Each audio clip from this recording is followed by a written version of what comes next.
Et tout de suite, on poursuit avec une discussion de haut niveau pour explorer justement les conditions d'une IA européenne crédible, alors tant sur le front de l'infrastructure, des modèles, de la sécurité, que de l'écosystème, de l'adoption et du passage à l'échelle. On en parlait justement. L'IA est effectivement en train de passer dans une nouvelle phase, celle du passage à l'échelle, on a eu cesse de le répéter, mais aussi de l'adoption massive et de la confiance. Et peut-être qu'on n'en parle pas assez, mais c'est un sujet clé dans ce contexte. Il y a évidemment une question centrale qui se pose. À quelles conditions l'Europe peut-elle construire une IA crédible, une IA performante, une IA souveraine?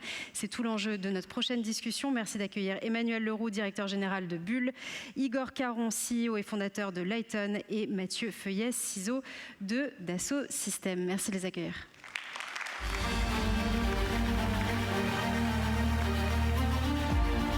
Bienvenue. Bonjour, bienvenue. Je vous en prie, prenez place. Mathieu, bonjour, prenez place, je vous en prie. On va parler de confiance, comment bâtir la confiance. Il ne suffit plus de disposer de bons modèles, il faut aussi maîtriser les infrastructures, les capacités de calcul, les chaînes de valeur technologique. Emmanuel, je vais me tourner d'abord vers vous. Outscale donc, et Bull, on l'a dit plusieurs fois déjà précédemment, mais collaborent dans une direction commune d'infrastructure IA souveraine et sécurisée.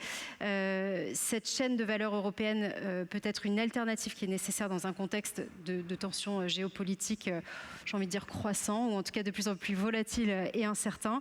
En quoi répond-elle aux enjeux de souveraineté, de résilience et de compétitivité auxquels sont confrontées aujourd'hui les entreprises et les administrations européennes aujourd'hui? Merci, bonjour à tous. Merci de m'avoir invité. J'ai l'honneur d'être le directeur général d'une start-up qui a démarré il y a 2 mois, puisqu'on a relancé la marque Bull suite à la séparation. Comme disait, qui renaît et qui a une longue histoire dans la fabrication de serveurs et de capacités de calcul. Alors on travaille avec Outscale sur, je pense, 4 axes de souveraineté qui sont importants aujourd'hui. La première, c'est la sécurité et la sécurisation de la chaîne de compute. On en a parlé beaucoup aujourd'hui des données, mais il faut aussi bien maîtriser la partie compute, et en particulier ce qui est contenu dans les cartes mères et dans le matériel informatique, mais également tous les micro-logiciels, ce qu'on appelle les firmware, qui sont déployés sur les plateformes. Et là, on la maîtrise complètement, puisque nous, on conçoit, on fabrique à la fois le logiciel, mais également le hardware en Europe, et en France en particulier. Ça, c'est le premier point. Le deuxième point, c'est la sécurisation de la supply chain. Alors nous, on a parlé, aujourd'hui, il y a une guerre pour avoir des GPU. On a des difficultés pour approvisionner les mémoires. Demain, on aura des difficultés pour approvisionner tout ce qui est refroidissement à eau. Il y a une chaîne une supply chain qui est en tension aujourd'hui. Et nous, notre mission, ça va être de ramener, et c'est déjà, mais on va continuer, de ramener en Europe le maximum de fabrication européenne. Ça, c'est le deuxième point. Le troisième point, c'est le time to market, c'est la capacité de commander avec énormément de volume. Aujourd'hui, on a la chance d'être le premier partenaire de NVIDIA et d'AMD en Europe. On a déployé des très gros systèmes pour la recherche publique avec 24 000 GPU NVIDIA. On est en train de faire la même chose en France avec Alice Rocock, avec AMD. Donc on a une puissance de frappe auprès de ces hyperscalers. Et donc ça aide aussi à être time to market auprès d'acteurs comme Outscale. Et puis, je dirais finalement, c'est de maîtriser l'innovation, parce que beaucoup d'innovation passe par l'IA, beaucoup de déploiement de l'IA passe par l'infrastructure, et donc si on ne maîtrise pas l'infrastructure, quelque part, on ne maîtrise pas notre outil d'innovation. Et donc, en ramenant en Europe du quantum, de l'innovation quantique, on a démarré il y a 10 ans chez Bull, ramener en Europe la capacité de faire des infrastructures IA européennes, c'est se priver d'avoir un outil d'innovation et d'être dépendant de la fourniture de ce matériel par des acteurs non européens. Donc c'est aussi une indépendance pour aller très vite dans l'innovation. Alors Mathieu, je me tourne vers vous. On ne peut pas parler d'IA de confiance sans parler d'IA éthique. Et je crois savoir que Dassault Systèmes a mis en place un AI Ethical Charter. Pourquoi est-ce que c'était essentiel peut-être de définir justement un cadre éthique, et comment est-ce que vous garantissez aujourd'hui à vos clients que l'IA respecte les mêmes niveaux de sécurité, mais aussi les niveaux de traçabilité, de protection aussi des données et des applications traditionnelles? Alors, Morgane, tout à l'heure, a fait une présentation brillante des solutions de Dassault Systèmes. Et ce qu'il a notamment montré, c'est que nos clients quand ils travaillent avec nos solutions, ils vont nous confier leur savoir, leur savoir-faire, les données les plus sensibles de l'entreprise et utiliser nos solutions pour leurs processus les plus critiques. On les accompagne dans tout ça et donc ils nous avaient questionné sur pourquoi est-ce que je vous ferais confiance pour le cloud et maintenant ils nous questionnent sur pourquoi est-ce que je vous ferais confiance pour l'IA. Et donc on a besoin d'avoir cette relation de confiance avec nos clients pour qu'ils acceptent d'utiliser nos solutions d'IA et qu'ils les utilisent pleinement, qu'ils les adoptent pleinement. Et donc, ce qu'a fait Dassault Systèmes il y a quelques mois, c'est de publier effectivement une charte dans laquelle on met en avant 6 principes éthiques que l'on va ensuite retrouver au cœur de nos développements, au cœur de nos solutions. Le premier principe, c'est la supervision humaine. L'IA est au service de l'humain et pas le contraire. Et donc ça, notamment, ça a été illustré dans la 3D Experience Platform avec la logique des compagnons. Les compagnons sont bien là pour accompagner, pour rendre plus puissants, plus performants les utilisateurs humains, mais à la fin, c'est bien l'utilisateur qui va prendre les décisions clés, qui va valider ce qui a été fait, s'appuyer sur ce qui a été fait par l'IA. Le deuxième axe qui est évidemment essentiel, c'est la sécurité. Et donc là, on voit que Dassault Systèmes agit sur toute la chaîne, depuis Outscale, avec les AI Factory, avec effectivement nos partenaires dans la maîtrise de la chaîne de sous-traitance pour avoir une maîtrise de l'IA sur absolument toute la chaîne, depuis les infrastructures dans lesquelles elles sont exécutées, les modèles qu'on va utiliser et l'inférence qui va en être faite, la sécurité des fonctionnalités qu'on implique. Le troisième point, c'est la protection de la propriété intellectuelle. Morgane en a aussi beaucoup parlé. On doit apporter à nos clients le fait qu'en utilisant nos solutions, leur propriété intellectuelle est protégée. Ils en restent complètement maîtres. Le point 4 qui est aussi essentiel, c'est la transparence et l'explicabilité. Je vais y arriver. On utilise de l'IA, ça n'empêche qu'on a toujours les mêmes besoins de traçabilité, de pouvoir garantir que les pièces qui sont conçues avec nos solutions ont les bonnes propriétés physiques, vont avoir la bonne compliance. On a besoin d'avoir tout ça. Le cinquième point, inclusivité, équité, évidemment. On parle souvent effectivement de l'inclusivité des compagnons, des modèles génératifs, mais c'est quelque chose qu'on trouve dans toutes nos solutions. Quand on utilise de l'AI dans des solutions médicales, on doit s'assurer de la représentativité de toutes les populations. Et le dernier principe, bien sûr, on reste très vigilant sur la prise en compte de l'impact environnemental de nos solutions. Ces 6 principes-là, ensuite, vont se décliner en contrôle très rigoureux dans le développement de nos solutions et leur exploitation par la suite. Alors Igor, je me tourne vers vous. Est-ce que vous pouvez peut-être nous expliquer, pour ceux qui ne connaissent pas Layton, qu'est-ce que vous faites et pourquoi est-ce que vous êtes positionné sur ce créneau de l'IA souveraine en entreprise ? Merci de la question. Donc, pour ceux qui ne connaissent pas, Layton de 2016 à 2020 fait des composants photoniques pour l'IA. On était un peu en avance. On a changé à partir de 2020. On a créé en fait des LM en français. Le premier s'appelle Pagnol parce que GPT en français c'est PAG, donc on peut voir tout de suite la chose. Et on s'aperçoit qu'on peut vendre des LLM à des clients. Donc on le fait. Et commercialement, c'est une opération qui est extrêmement intéressante, mais ça nous fait évoluer sur le fait que maintenant, le client final sera une entreprise qui voudra avoir ce LLM au sein de son infrastructure, surtout parce que, justement, on est en train d'en parler ici, toutes les discussions que vous allez avoir avec ce LLM vont être extrêmement près de vous. Elles vont être extrêmement intimes. L'intention de l'entreprise, l'intention de ce qu'on va faire dans le futur est littéralement liée à toutes ces discussions-là. Et donc, il y a un besoin de protection intrinsèque de la chose. Et donc, ce qu'on a fait après, c'est non seulement de faire rentrer ces LLM dans les entreprises, mais surtout de s'apercevoir que depuis 6 mois, donc on parle des barrettes de RAM, on parle de plusieurs chocs qui sont en train d'arriver. On est littéralement en ce moment de vivre un autre choc depuis maintenant 6 semaines, où on voit une explosion de l'utilisation de ces modèles. Et on n'est plus en train de parler de choses techniques, où littéralement on n'a pas assez de cartes graphiques, où on n'arrive pas à s'approvisionner. C'est que du point de vue de la demande, elle est absolument très forte. Et donc les prix sont en train de changer parce que justement on ne peut plus gérer cette subvention du token. Et maintenant les prix vont commencer à monter. Et donc c'est là où on arrive un peu avec Layton, c'est de dire la majorité des entreprises ont déjà eu un peu de difficulté à rentrer dans l'accumulation du LLM avec les GPU qui sont plus ou moins chers et tout ça.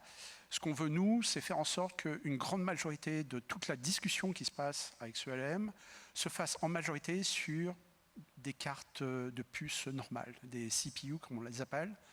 Et donc, ce qu'on appelle du RAG, mais aussi un peu de tout ce qui est recherche de documents, toutes ces choses-là, toutes ces capacités à avoir accès au savoir de l'entreprise doit être maintenant sur des infrastructures qui sont beaucoup plus légères. Parce que littéralement, personne ne pourra se payer d'avoir des GPU qui feront toutes ces choses-là. Et alors, l'argument, c'est de dire, oui, souveraineté, c'est bien. Et honnêtement, on est super contents, français, drapeau, tout ça. Mais la réalité de la chose, c'est qu'à Lighton, on l'a appris depuis qu'on a fait des LLM, il faut être le meilleur du monde. Donc nous, on développe des technos qui sont meilleurs que ceux des Américains et ceux des Chinois. Elles vont plus vite, elles sont 50 fois plus petites, et ce n'est pas pour des histoires de puissance électrique, c'est littéralement, on est meilleur. Donc la réalité ici, c'est d'alimenter l'innovation parce qu'on s'aperçoit que le marché des entreprises devient tellement extrême que c'est une demande intrinsèque qui est demandée en fait à toute cette IA générative pour pouvoir arriver dans l'entreprise. Alors, on parle de l'explosion des usages, mais encore une fois, on ne peut pas avoir une explosion des usages si on n'a pas les infrastructures. On a beaucoup parlé de l'Europe. Est-ce qu'à votre sens, Emmanuel, l'Europe aujourd'hui dispose de capacités technologiques nécessaires pour accompagner cette montée en puissance de l'IA tout en conservant, une fois de plus, la souveraineté ? Oui, on a de plus en plus de moyens de calcul en Europe. On a, en particulier pour la recherche publique, eu un énorme investissement depuis une dizaine d'années. Après, sur l'IA, on est clairement en retard par rapport au monde. On a uniquement 5% de la puissance de calcul pour l'IA qui est déployée en Europe, alors qu'on est un très gros marché et de très gros utilisateurs de l'IA. Donc on a ces programmes des Gigafactory qui vont être annoncés dans les prochaines semaines. Moi, je pense qu'il faut aussi qu'on ait des use case factory, parce que la grande différence entre les États-Unis et l'Europe, par exemple, c'est pas uniquement le manque d'infrastructures, c'est aussi le nombre de use cases qui est bien plus petit en Europe, qui génère beaucoup moins de demandes qu'aux États-Unis. Et donc, je pense que de travailler sur des use cases comme le fait Outscale, nous avons également chez Bull plus de 300 data scientists qui travaillent avec les centres de recherche, avec l'industrie pharmaceutique, avec l'industrie, pour faire des cas d'usage qui va générer derrière l'amélioration des process via des produits d'IA. Donc de générer les use cases et l'usage, ça va être la clé. Avant de vouloir mettre des GPU partout, il faut savoir d'abord pourquoi on va les utiliser et générer cette demande. Et puis le deuxième point, c'est, et je rejoins ce que dit Lighton, je pense qu'il faut qu'on regarde aussi dans l'avenir la façon dont on fait l'inférence. Et utiliser aujourd'hui dans tous les cas d'usage des GPU pour faire l'inférence, on va vite se rendre compte que ce n'est pas raisonnable d'un point de vue écologique et d'un point de vue économique. Et donc il y a des alternatives, entre autres en Europe, avec des startups au niveau matériel, et puis des modèles qui vont émerger et qui vont trouver un consensus entre le besoin d'avoir des puissances de calcul pour l'inférence en particulier, et la consommation, l'impact écologique et la viabilité économique de la solution. Alors Igor, vous insistez souvent sur le fait que la valeur de l'IA, ce n'est pas juste la puissance des modèles, mais c'est aussi la capacité à pouvoir justement exploiter les données et les connaissances au sein d'une entreprise. Comment est-ce qu'on peut faire en sorte que cette intelligence soit réellement mise au service des métiers, tout en gardant, encore une fois, le contrôle des données ? Alors, ça va être un peu iconoclaste de dire ça, mais l'idée, c'est de faire en sorte que déjà, ça rentre dans l'entreprise. On voit beaucoup de gens qui se posent beaucoup de questions sur la réalité de l'IA, tout ça, alors que les métiers eux-mêmes sont en demande très très forte. Nous, ce qu'on a vu, c'est quand même beaucoup de cas d'usage qui sont au départ très marketing, avec peu de demandes de secret en fait sur le matériel qui est utilisé dans les années 2023, 2024, à littéralement des ingénieurs qui voudraient avoir cette technologie et qui maintenant ont un deuxième écran. Et donc, tout le shadow AI qui arrive avec. Et donc, ce qu'on voit littéralement, c'est que s'il y a un deuxième écran, ça veut dire qu'il y a une demande extrêmement forte. Et là, en fait, il faut aller au boulot et il faut donner accès à cette capacité justement chez les ingénieurs. Nous, on fait le pari à Lighton qu'une partie de la demande se construira parce que justement au sein de l'entreprise, il y aura une appropriation de cette technologie qui sera beaucoup plus rapide. Donc ça, c'est super important parce que oui, on peut avoir ces décisions COMEX qui descendent un peu partout. La réalité de la chose, c'est que vos ingénieurs, vos process métiers, même dans le secteur public, ont une demande très très forte pour ce genre de choses et s'accoutument eux-mêmes en fait à essayer de faire en sorte que le produit final soit beaucoup plus en adéquation avec ce qui leur est demandé qu'une demande un peu générique de use case. Alors Mathieu, au sein des entreprises, on entend souvent parler de l'IA comme levier de productivité, mais ce qu'on entend de plus en plus dans l'actualité, et j'ai envie de dire d'autant plus depuis l'arrivée de Mythos, c'est comment l'IA peut améliorer la qualité et la sécurité aussi des logiciels. Quel rôle joue aujourd'hui l'IA dans le développement des logiciels au sein de Dassault Systèmes, et notamment, j'ai envie de dire, pour la détection des vulnérabilités ? Alors ça, c'est un sujet qui est effectivement très intéressant. C'est comment est-ce qu'on peut utiliser l'IA pour notamment détecter des vulnérabilités. Et nous travaillons depuis longtemps à utiliser l'IA justement pour ces fonctions-là.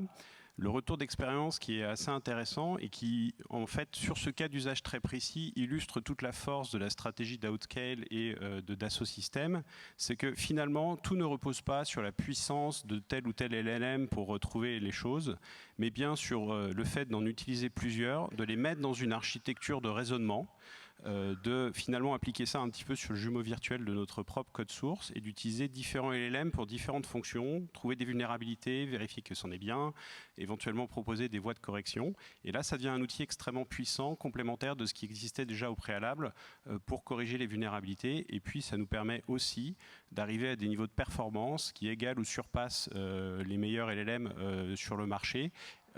Et éviter du coup d'être dépendant d'une décision de tel ou tel acteur de donner accès ou non à tel outil. Avec une stratégie comme ça, on garde notre indépendance, notre souveraineté et on peut utiliser l'IA au meilleur de sa capacité. Voilà, nous arrivons à la fin de cette table ronde. Je voudrais vous remercier chaleureusement, messieurs, d'être intervenus lors d'Outscale Experiences. Merci beaucoup.